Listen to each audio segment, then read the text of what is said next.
Hello दोस्तों, any time update में आपका स्वागत है। आज हम लोग Uttar Pradesh state institute of forensic science Lucknow के द्वारा जो वैकेंसी निकल के आई है उसके बारे में हम लोग चर्चा करेंगे। ठीक है,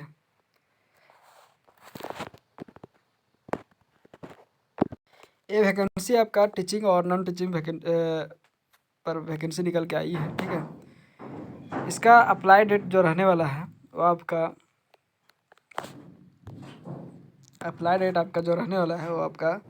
12 अप्रैल 2024 से आपका स्टार्टिंग डेट होने वाला है अप्लाई करने का। ठीक है, और लास्ट डेट आपका जो रहने वाला है वो 15 मई 2024 तक रहने वाला है। Last date for receive hard copy, आप रिसीव हार्ड कॉपी आपका रिसीव होगा 22 मई 2024 तक। अप्लाई करने के लिंक पर क्लिक करें, पीडीएफ आपको हमारे डिस्क्रिप्शन में मिल जाएगा। ठीक है, अब हम लोग देख लेते हैं कौन कौन पोस्ट पर वैकेंसी निकल के आई है। पहला नंबर देख लेते हैं, टीचिंग पोजीशन पर कौन कौन वैकेंसी है।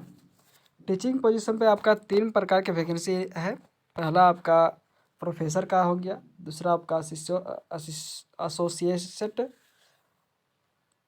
एसोसिएट प्रोफेसर और असिस्टेंट प्रोफेसर का। ठीक है, प्रोफेसर में आपका जो स्कूल रहने वाला है तो 3 स्कूल मिलने वाला है आपको। ठीक है, school of forensic science, school of legal study और school of science and technology. ठीक है, ये आपका 3 स्कूल रहने वाला है प्रोफेसर के लिए, जिसमें आपका सीट जो रहने वाला है उस सभी स्कूल में एक एक सीट रहने वाला है। और अनरिजर्व कैटेगरी से ही इस फॉर्म को फिलअप कर सकते हैं। ठीक है, अनरिजर्व कैटेगरी में ही एक एक पोस्ट है। ठीक है, टोटल इसमें आपका 3 पोस्ट रहने वाला है। प्रोफेसर के लिए आपका 3 पोस्ट रहने वाला है, 3 स्कूल के लिए एक एक पोस्ट रहने वाला है, सभी अनरिजर्व कैटेगरी के लिए है। ठीक है, अब दूसरी नंबर में है एसोसिएट प्रोफेसर के लिए। एसोसिएट प्रोफेसर में आपका 3 का स्कूल है। पहला आपका school of forensic science, school of legal study और school of science and technology discipline computer science. ठीक है, ये आपका 3 स्कूल रहने वाला है। सभी में आपका 2-2 वैकेंसी है, सभी में आपका 2-2 वैकेंसी है, जिसमें आपका अनरिजर्व कैटेगरी से 1 वैकेंसी है। ठीक है, अनरिजर्व कैटेगरी के लिए 1 वैकेंसी है। सॉरी, अनरिजर्व कैटेगरी में आपका 3 वैकेंसी है, एसी में आपका 1 वैकेंसी है और ओबीसी एनसीएल में आपका 2 वैकेंसी रहने वाला है। ठीक है, टोटल आपका 6 वैकेंसी आपका एसोसिएट प्रोफेसर के लिए रहने वाला है। अब हम लोग देख लेते हैं name of the post assistant professor के लिए। असिस्टेंट प्रोफेसर में आपका अनरिजर्व में आपका जो वैकेंसी रहने वाला है वो आपका अनरिजर्व में आपका असिस्टेंट प्रोफेसर में अनरिजर्व कैटेगरी से जो बिलोंग करते हैं उनके लिए 5 वैकेंसी हैं। ठीक है, उनके लिए 5 वैकेंसी रहने वाला है। उसके बाद हम लोग देख लेते हैं एससी के लिए। एससी में आपका 4 वैकेंसी रहने वाला है।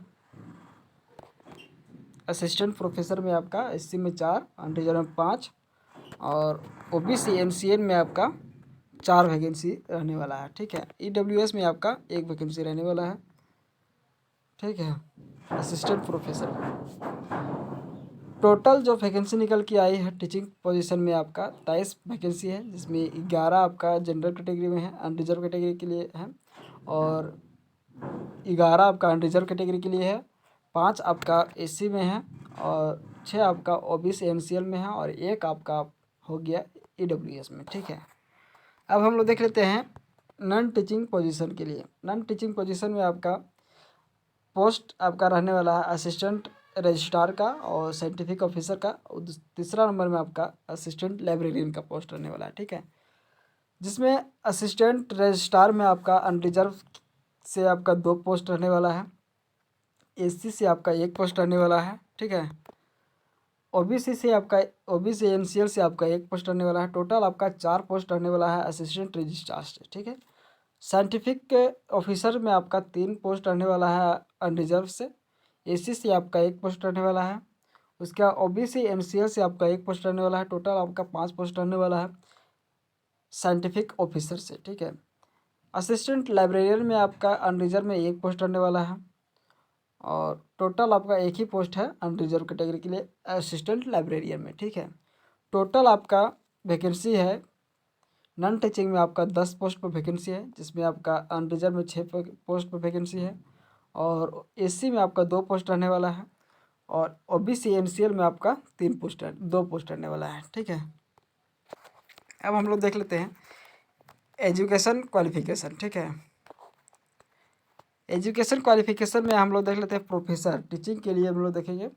टीचिंग में प्रोफेसर के लिए जो रिक्वायरमेंट है वो आप लोग हमारे पीडीएफ को डाउनलोड करके आप लोग रिक्वायरमेंट को देख सकते हैं, ठीक है।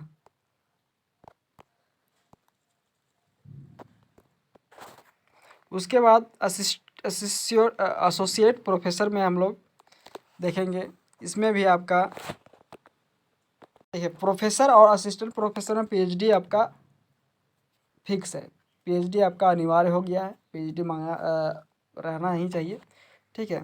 और एक्सपीरियंस आपका होना चाहिए, कम से कम 3 साल का एक्सपीरियंस होना चाहिए प्रोफेसर का और असिस्टेंट प्रोफेसर में, ठीक है। प्रोफेसर में आपका जो पे लेवल सैलरी रहने वाला है वो 14 का रहने वाला है, ठीक है।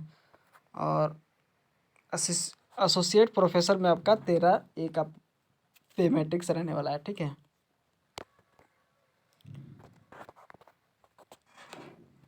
अब हम लोग देखते हैं असिस्टेंट प्रोफेसर में हम लोग देखेंगे। असिस्टेंट प्रोफेसर में आपका जो एजुकेशन क्वालिफिकेशन है वो आपका इसमें पीएचडी भी मांगा गया है, मतलब सभी में लगभग पीएचडी ही मांगा गया है, ठीक है।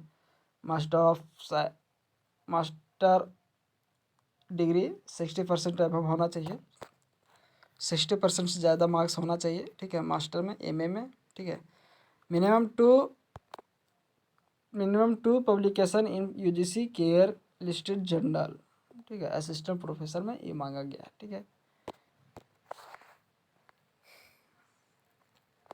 और एसोसिएट प्रोफेसर में आपका मिनिमम 8 ईयर का एक्सपीरियंस मांगा गया है।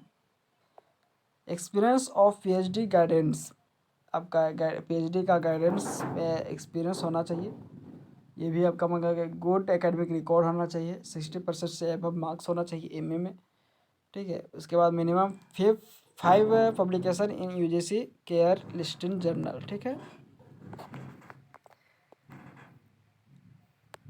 और प्रोफेसर के लिए आपका था एन एनिमेटेड स्कॉलर, ये होना चाहिए। ये मास्टर डिग्री 60% मार्क्स होना चाहिए, ठीक है। तीसरा नंबर में आपका था एक्टिवली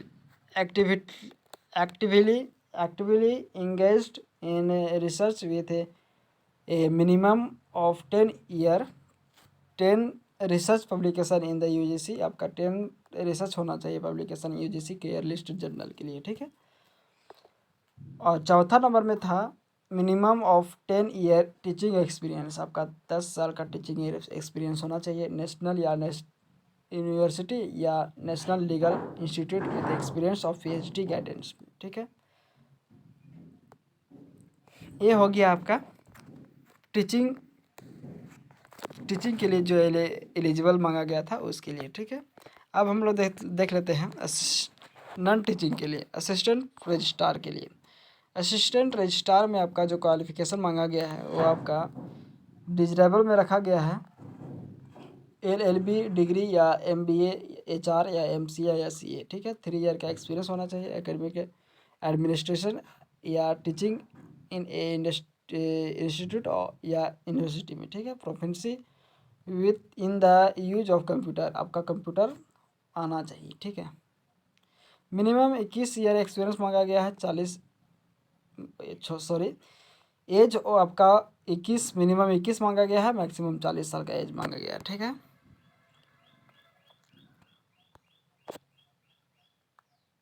और इसमें जो एकेडमिक रिकॉर्ड होना चाहिए वो academic record with list 55% marks equivalent be in the 7 point scale degree master degree, ठीक है। इसमें भी आपका मास्टर डिग्री आपका होना चाहिए। इसका आपका सैलरी रजिस्ट्रार जो असिस्टेंट रजिस्ट्रार है उनके लिए सैलरी जो रहने वाला है वो 10 का रहने वाला है, पे मैट्रिक आपका 10 रहने वाला है, ठीक है।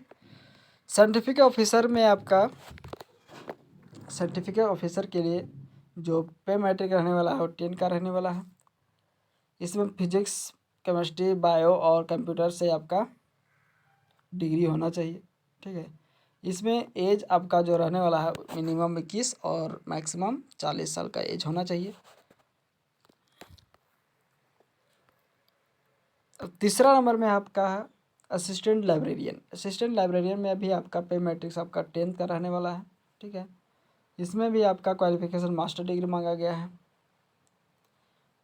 नेशनल एलिजिबिलिटी टेस्ट NET और सिमिलर टेस्ट UGC आपका होना चाहिए। 1 year at least 1 research paper in referral journal में आपका 1 ईयर का रिसर्च होना चाहिए, ठीक है।